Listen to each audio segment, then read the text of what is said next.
নমস্কার বন্ধুরা, অন্নপূর্ণা মিনি কিচেনে সবাইকে স্বাগতম। আজকে আমি মিনি কিচেনে রান্না করব সর্ষে ইলিশ। আবারও হঠাৎ করে আবদার করে বসেছে ছোট ননদী। সে বলল, বৌদি ভাই ইলিশ মাছ খাবো। তাও আবার যেমন তেমন রান্না না, সরিষা ইলিশ। তাই তো বাজার থেকে মস্ত বড় একটা ইলিশ মাছ নিয়ে আসলাম। আর এদিকে বাড়িতে এনে ভালো করে কেটে কুটে ধুয়ে নিলাম। তারপর মিনি কিচেনে আসলাম রান্না করতে। ইলিশ মাছ আমি 2 টুকরা নিয়েছি, ভালো করে নুন হলুদ দিয়ে তেলের মধ্যে ছেড়ে দিয়েছি, মচমচে করে ভাজা করব। আমি আর আমার ননদই খাবো, তাই 2 টুকরো ইলিশ মাছ নিয়েছি, তাতেই হবে আমাদের। এদিকে অনেকে সরষে ইলিশ রান্নার সময় ইলিশ মাছ না ভেজে কাঁচা রান্না করে। আমি বাপু কাঁচা মাছ খেতে পারি না, তাই তো ভালো করে ভেজে নিলাম। তাই তো আমি মাছের এপিট ওপিট ভালো করে লাল লাল করে ভেজে নিলাম। আর মাছ ভাজার গন্ধ চারিদিকে মোমো করছে। আর মাছের গন্ধ শুনে পাশের বাড়ি বৌদি ভাই বিড়ালের মতন উঁকি মারছে। কথা বলতে বলতে এদিকে 2টা মাছ ভাজা করা হয়ে গেল। মাছ ভাজা হয়ে গেলে আমি মাছ ভাজার তেলে দিয়ে দিব কুচানো পেঁয়াজ। পেঁয়াজটাকে আমি ভালো করে ভেজে নেব, একবার লাল লাল করে ভাজা ভাজা করে নেব। পেঁয়াজ এমনভাবে ভাজবো যাতে পেঁয়াজের কোনো কাঁচা গন্ধ না থাকে। পেঁয়াজটা ভালো করে ভাজা হয়ে গেলে দিয়ে দিব বাকি মশলাগুলো।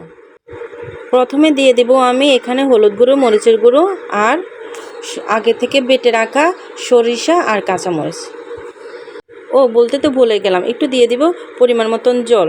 জলটা না দিলে মশলাটা কষানোর সময় পুড়ে যাবে, তাই তো জলটা দিয়ে ভালো করে কষাতে হবে। ভালো করে মশলাটা নেড়েচেড়ে কষে নেব। আর মশলা কষানোর পরে দিয়ে দিব স্বাদ মতন লবণ। রান্নার সবচেয়ে বড় গুণ হচ্ছে লবণ। লবণ ছাড়া ঘি অমাটে, তাই তো সব রান্নার মধ্যে লবণটা মনে করে দিতেই হবে।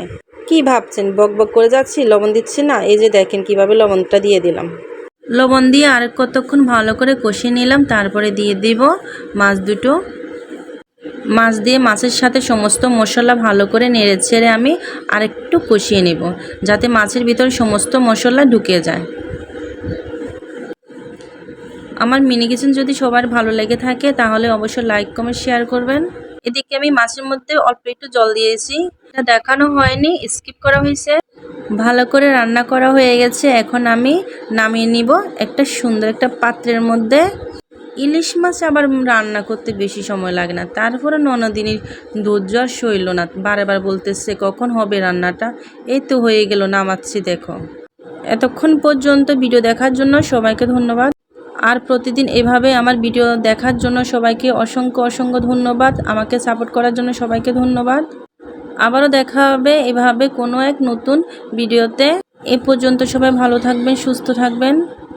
আর শেষের দিকে একটা কথা না বলে আর পাচ্ছি না, সরিষা ইলিশটা জাস্ট ওয়াও, এক কথা সেই মজা সেই স্বাদ। এভাবে রান্না করে না খেলে বুঝতে পারবেন না কতটা মজা হয়েছে।